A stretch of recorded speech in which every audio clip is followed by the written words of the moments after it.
Welcome to Rewatch and Rank. On this channel, we rewatch older TV shows, provide a summary and opinion on the episode before ranking each episode against each other.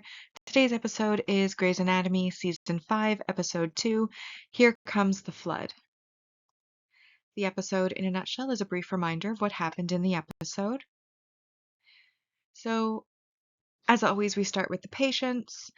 We have one patient who's had a headache and has been in constant pain at a level 8, according to him, for the last 7 years.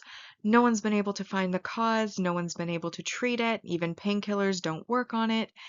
And it got to the point where Derek was going to do a lobotomy on this man to get him out of pain. However, Lexi, because she has a photographic memory, recalls an article about a very, very rare condition. Because of the changes made in the hospital, she brings this to Sloan. Sloan, who is an ear, nose, and throat specialist in addition to being a plastic surgeon, tests the theory, and it turns out to be correct, and so they are actually able to cure the man's pain instead. However, due to hospital circumstances, the patient's surgery doesn't actually complete, and he has to be sent to another hospital to have the surgery performed, but ultimately it is revealed that he will be cured. Second is a younger woman who has liver cancer, and she's going into a surgery. They're supposed to be getting all the cancer. However, once they get in, they find out she has even more. And unfortunately, that means she's going to have to continue treatment, potentially not recover. And then we have an unlucky aneurysm man. Basically, he has an aneurysm in his stomach that Han is going to be going in to take care of. But then while he's being wheeled around for his tests, his wheelchair gets stuck. So he decides to walk. Then he ends up slipping on the floor and falling down. Then he has to get I can't remember if it's an MRI or a CT, but he goes for the x-rays, and because of a leak, the machine short circuits and he ends up stuck in it. Then, while he's getting the surgery done, which originally he doesn't want to because he feels very unlucky at this point, understandably so, he doesn't ultimately end up getting the surgery. And then, while they're exploring his wound for the debris, because while he was getting the surgery, the roof of the OR decided to collapse and some pieces got into his wounds, they managed to actually find that he had stage 1 pancreatic cancer, which usually is a death sentence because it's so hard to find, but because they found it so early, he's going to be perfectly fine. So all of this bad luck actually ended up saving his life. And in the end, he gets a second chance. And those are the patients of this episode. As we had seen in the last episode, changes were being made to the surgical program, and some of those changes include no longer de facto specializing for residents, that the interns are to be more enthusiastically taught and listened to, which is why Lexi's idea gets the time of day to end up ultimately getting that man out of pain. Alex ends up on the aneurysm instead of Christina because she's not on cardio. She gets moved to general, which is the liver patient. Meredith, who was originally with the pain guy, ends up being moved to the liver patient. Wait, no, Christina was moved to the pain guy, which normally would have been Meredith with Derek. Christina normally would have been with Han, but Alex took over that one, and then Meredith, who usually would have been with Derek, takes over with the liver one.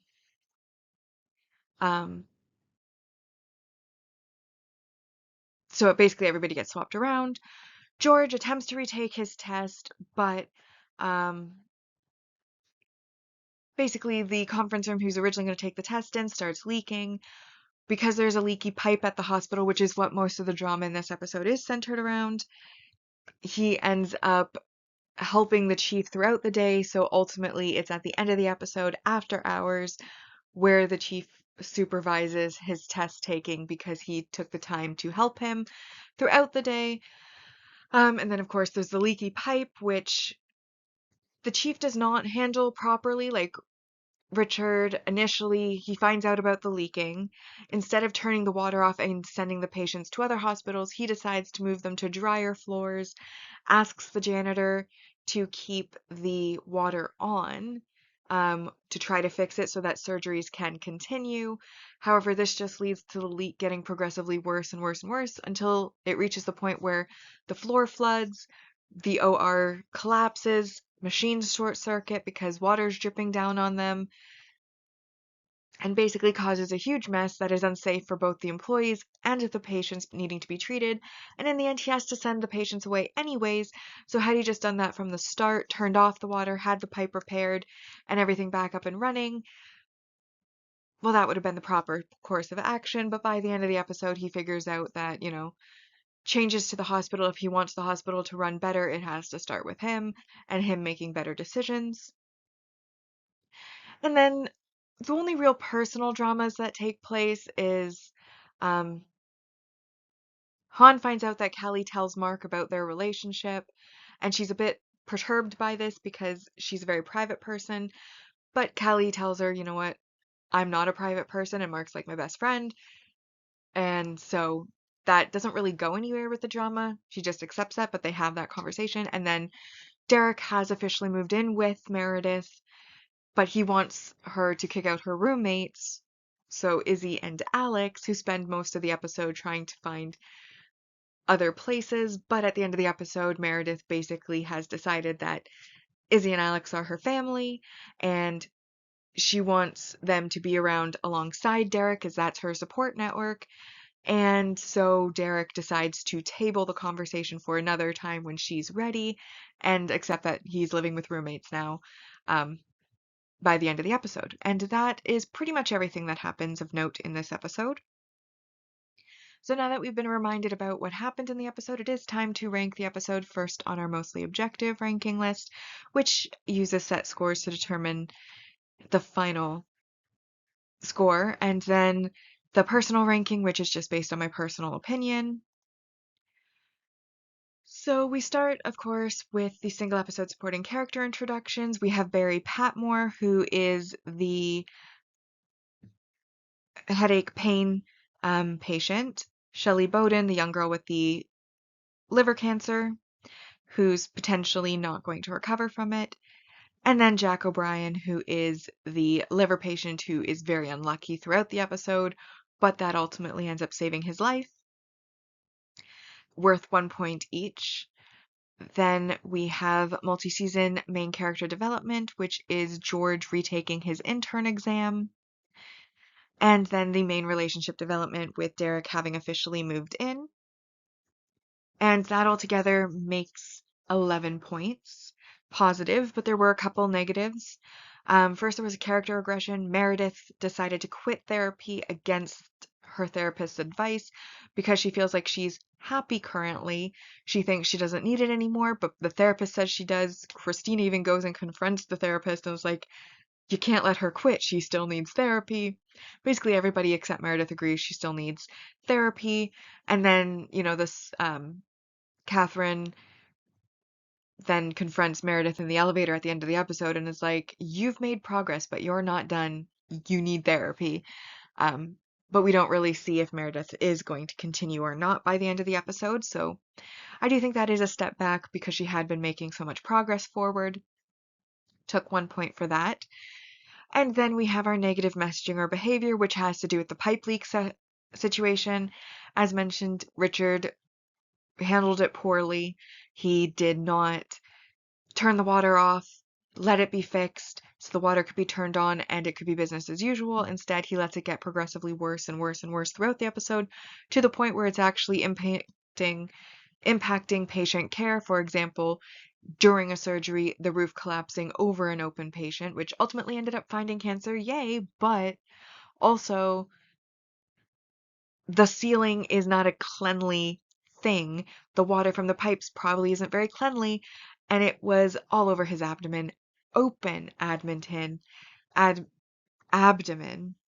making them have to basically go through extra steps.